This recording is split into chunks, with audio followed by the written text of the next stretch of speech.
بتخاطب وتهتم بالموضوعات ذات الصله باتصالات وتكنولوجيا المعلومات في مصر.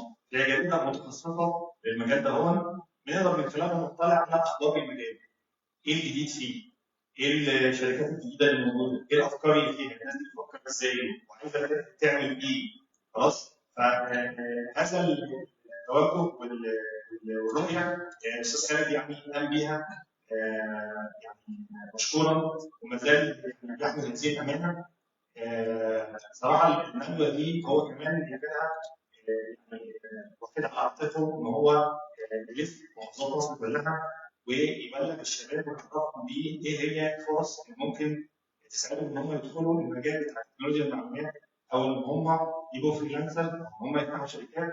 فمشكورا بصراحه انا يعني حضرت على الندوه كنت لسه في ضمنهور، وهو راجل يعني ما شاء الله يعني ايه، كان اعتقد كمان جاي كمان من الاقصر، فهو راجل يعني كبير في مصر زي فمشكور بصراحه.